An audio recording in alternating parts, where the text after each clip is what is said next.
You too. What up? Right now we got Gilbert Arenas reveals the difference between 8 and 24. And shout out to Gil's Arena. That's one of my favorites. That's my top 2 favorite podcast shows. First, It Is What It Is. I love It Is What It Is with Cameron Mason Stat. And shout out to Maurice. I like him as well. He's a good analyst. He gives me a lot of insight when it comes to football. I've been watching football more and more as my life continues. But I love Gil's very knowledgeable in of the game. He's very knowledgeable of Kobe Bryant, even though he's always bringing up the fact that he dropped 60 on him, which if I was him, if I was in his shoes, I understand, because nigga, I dropped 60 on Kobe Bryant, or I dropped 60 on the Lakers, Kobe Bryant, Kobe Bryant's Lakers. But that nigga be milking the fuck out that shit. I ain't gonna lie. And he also be milking the fuck out of LeBron too, so.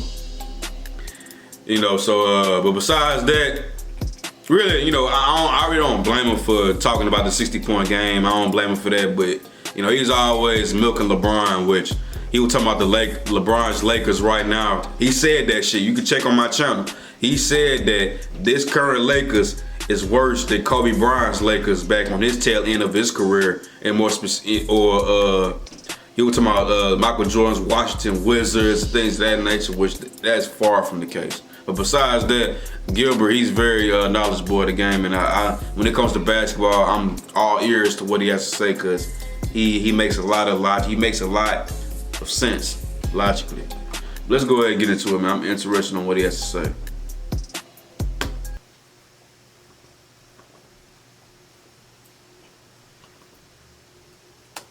How he carried himself on the court impact you in your own game? Norris, we'll start with you, since you are a guest. It helped with my work ethic the most when I was trying to become pro. When I was at Cleveland State, I would watch a lot of Kobe, YouTube, watch his documentary, listen to his commentary, seeing how he came from where he was in high school to his development as a pro and his training regimen. And I worked out a lot, 3 or 4 times a day at Cleveland State, because, I was watching Kobe and seeing like, oh, it is possible for somebody to work out that much. Because sometimes when you don't know, you like, man, you work out once with the team and once by yourself and you think that's enough. But then when you're trying to make it to a level where not many people make it, and I'm watching Kobe, I'm like, man, he work out 4, 5 times a day. I'm like, okay. So it gave me encouragement to know that it's possible to work out that much. And it worked out for me. I was able to get drafted from a small school, so it inspired me to work out so that I can make it. Kenny, how about yourself? I just wanted to beat him. Fact. Competing, and it just bring out greatness in people. They just make you compete that much harder, because you know what he's putting into it.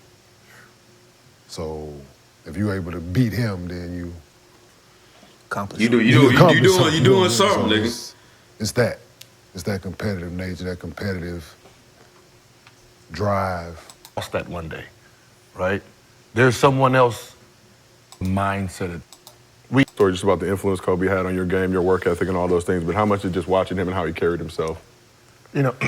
Watching it now, like, we hear what he's saying, right, when he does speeches, and, we see it on Instagram, but I don't really think people understand the mindset itself, right? The mindset itself. Listen to the stuff he says, how he says it, and it lets you know that he was in this world, right? And you had to cross that one day, right? There's someone else mentally coming up like that. So when you're training and you're going through life, you need to understand the softness, that weak-minded shit you got going on. You're gonna face a dude who has no aspect, who didn't grow up like that, who has no care for your emotional well-being. He's coming to destroy.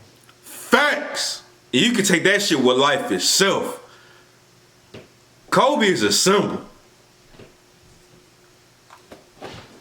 Kobe Bryant and this nigga right here, they cut from the same cloth.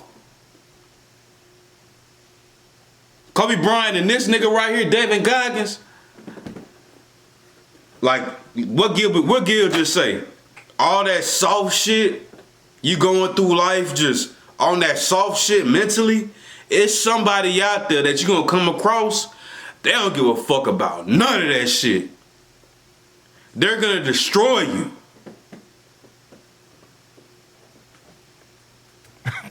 Take over. They and working he don't right care if now. you wipe your mama coming down. He don't care about none of it. Right. Right?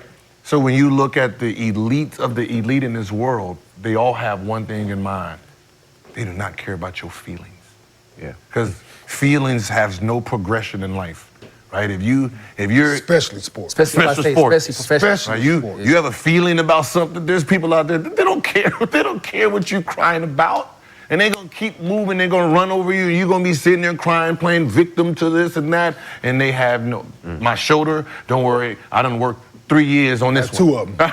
Right. I broke this finger, I can get it, snap it back, I got 9 other fingers to play with. Yeah. And that's just the mindset that you're gonna have to cross this beast one day, and when it comes, you're not gonna be ready for it. Yeah. And that's what you like. When I watch things, I'm still amazed by listening to things I never heard come out of his mouth. Like, ooh, there was even with the 24 and the 8, which jersey? And he's like, well, there's one thing that 8 has over 24. 8 can grow hair, right? Just Right. okay. You know what I mean? But from his mindset, he's done thought about this question a lot. If I had to retire one of them, which one will it be? Now that means he's thinking about his mindset then versus mindset now, and he says, 24 had to endure things that 8 didn't. Just listen to how he says it. What 24 had to endure, the battles and the uphill battles by myself and have the scoring title and getting in trouble and just watching his mind process and how he talks about the number versus the 8, coming in young, really no pressure, had Shaq in front of me, right? It was easier for this guy versus this guy, right? So It was pressure, my nigga. You coming in, motherfucker was comparing him to Jordan his second year in the league. So yeah, it was pressure.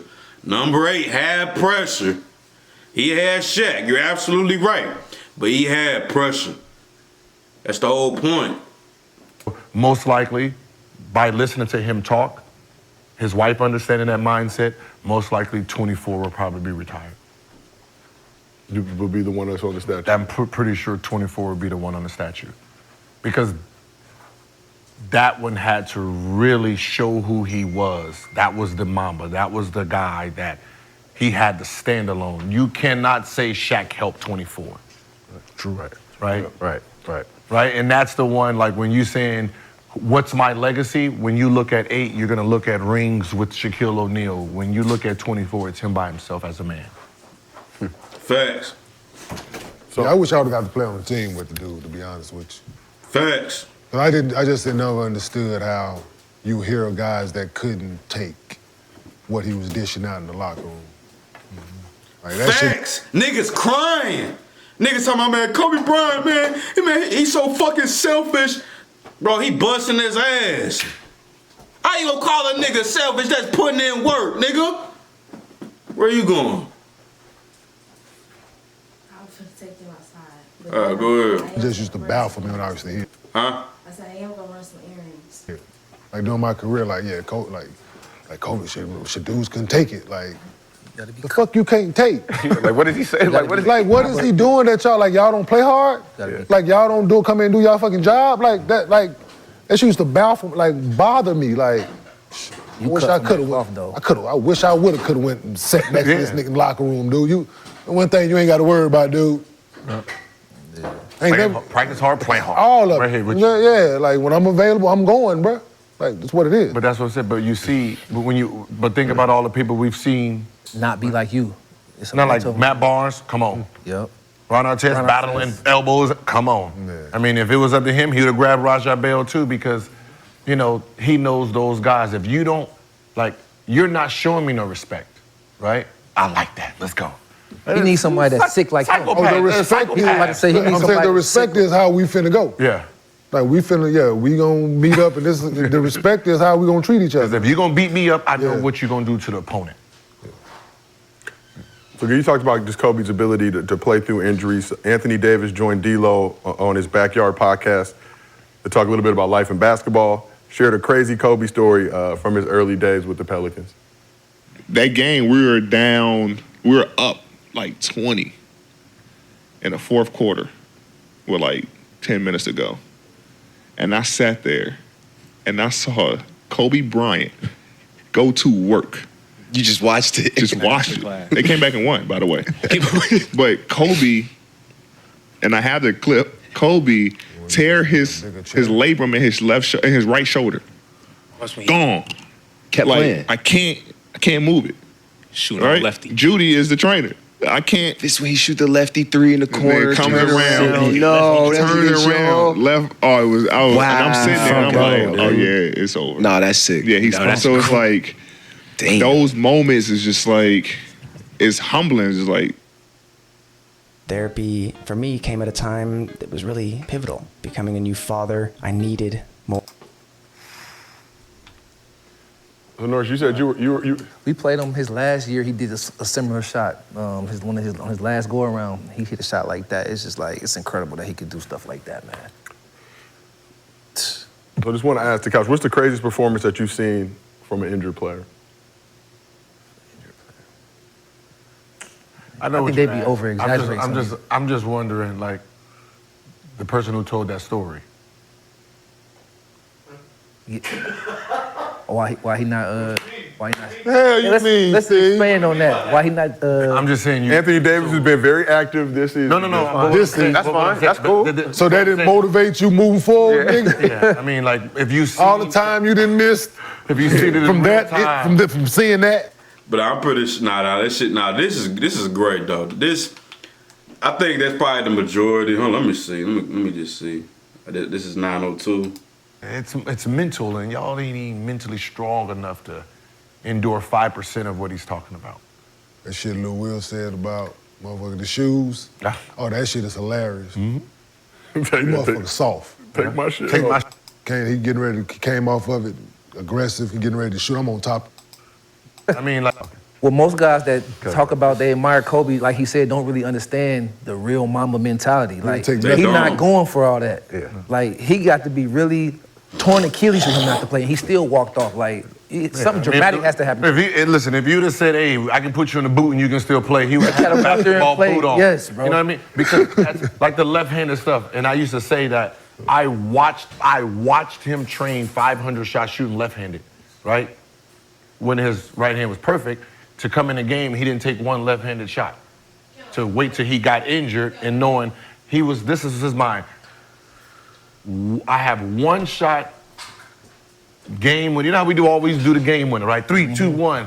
It's like he prepared mentally for a championship. The game is on the line. He hurt himself, right? I'm not going to be taken out of this game.